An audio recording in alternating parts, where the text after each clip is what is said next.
it'll introduce the basics of kicking in AFL football. The skills and drills in this program will range from the initial stage to the advanced stage. We're using qualitative and quantitative measures to measure the accuracy of kicking in AFL football. Skill classification. The drop punt can be characterised as a gross, discrete motor skill, therefore requiring a large number of muscle groups with a distinct beginning and ending points. Using Gentile's two-dimension taxonomy to characterise the drop punt, we must look at two specific areas, those being the environmental context, whereby regular conditions can either be stationary or in motion, and the function of the action, which includes body orientation and object manipulation. The drop punt encompasses both body transport and object manipulation to complete the skill, whilst using a high degree of body movements during a game where the conditions are ever-changing and variable.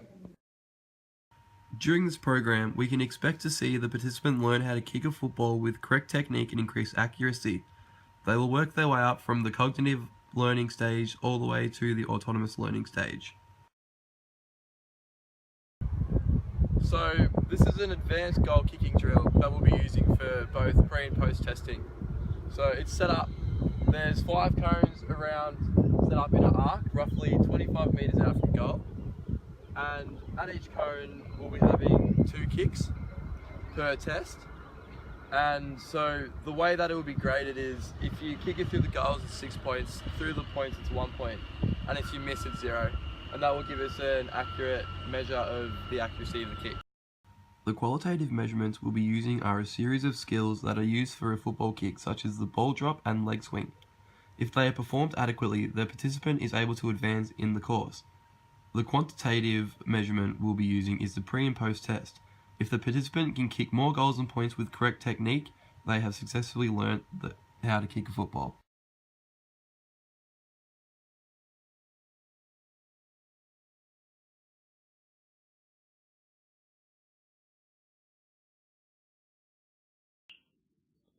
The first of 3 stages of learning is the cognitive stage. The cognitive stage is where the athlete forms an understanding of the skill through observation, verbal feedback, and the learner's own sensory feedback. This stage is quite often a trial and error process. Drop drill. It is used in the early stages of the program where the learner is in the cognitive stage. It introduces the basic technique for dropping the ball in order to kick it. As you can see, this is not a complete kick and is considered use of the part practice skill. This skill can be measured using qualitative measures.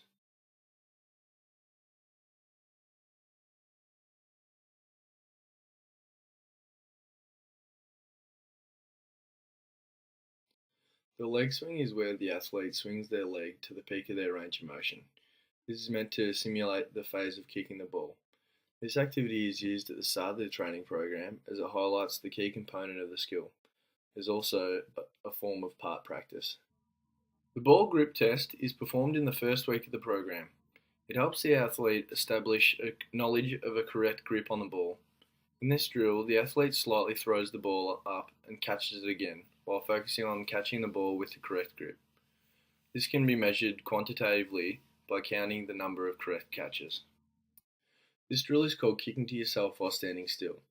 It introduces a complete kick to the learner and is also a form of whole practice. This activity is measured qualitatively through assessing different aspects of the kick and ensuring the athlete has correct technique. This drill focuses on establishing correct foot strike on the ball, which is a crucial component to the football. This next drill is called kicking to yourself while walking. This activity is another good form of whole practice to the athlete and involves 2 very important components to kicking. Those components being physical movement and actually kicking the ball. This drill works on improving kicking while making it a little harder to achieve. This can also be qualitatively assessed by looking at the correct technique. The second stage of learning is known as the associative stage, which is where the performer develops a greater understanding of the interrelated components of the skill. Execution of the skill becomes more automatic, with the learner adapting their own technique and movement patterns to suit the demands of the skill. The activity we see here is called the kick to kick. This drill is being performed at 10 metres, but can be performed over varying lengths to slowly improve accuracy over time. This increase in accuracy will also help the athlete compensate for any possible wind while kicking. Due to the kick being 10 metres or longer, the wind has a larger chance of affecting the trajectory of the ball compared to a shorter kick. This proves that the skill is very open because it can be affected by the weather. This drill is considered a form of whole practice as the total kick is being performed. The kick-to-kick activity will be performed at the end of week 2 and can be quantitatively measured through the number of kicks that are successful. The drill we see here is similar to the previous kick-to-kick drills, but it involves a run-up. Performed at the distance of 10 metres, this incorporates 3 skills: kicking accuracy, running, and kicking, which adds a difficulty for the athlete to overcome. This improves the athlete's performance of kicking the ball to the target while running. This drill will be performed at the end of week 2 and the start of week 3. The autonomous stage is the final stage of learning. At this point, a participant is able to comfortably perform the skill with very little to no feedback and has a high understanding of how to perform all of the components that make up the skill. They can also focus on tactics and strategies without having to worry about performing the skill. This drill combines previously learned skills and also incorporates new skills of being able to kick to a moving target and being able to predict how far in front of the leading person to kick the ball. This drill will be seen at the start of week 4 as the athlete progresses into the autonomous stage of learning. This drill will work on the accuracy of moving targets, which is another crucial aspect to kicking a football. This drill can also be quantitatively measured by the number of successful kicks. This drill is called the accuracy test. It starts where the athlete is standing at a cone and the coach says go. The athlete then jogs towards another cone and gets handballed the football.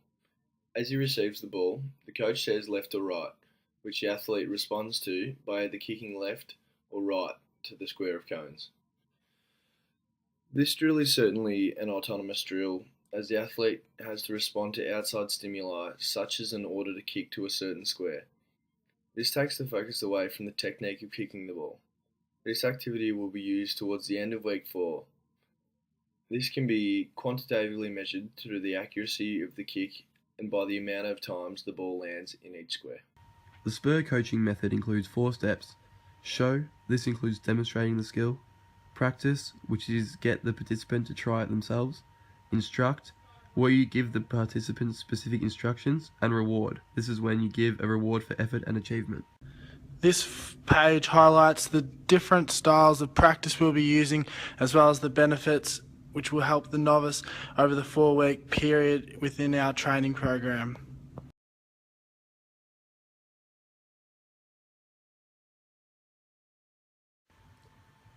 The transfer and retention test used is the advanced kicking drill used as the pre and post test, as it requires the participant to retain the information and transfer it into kicking the football through the goals for a higher score.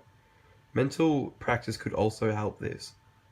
The mental practice used in this program is mental imagery. This may help the participant envision how the kick should go and how they should perform the skills involved in kicking the football with proper technique and accuracy. The participant's post-test score was much higher than their pre-test score, therefore they effectively learnt how to kick a football.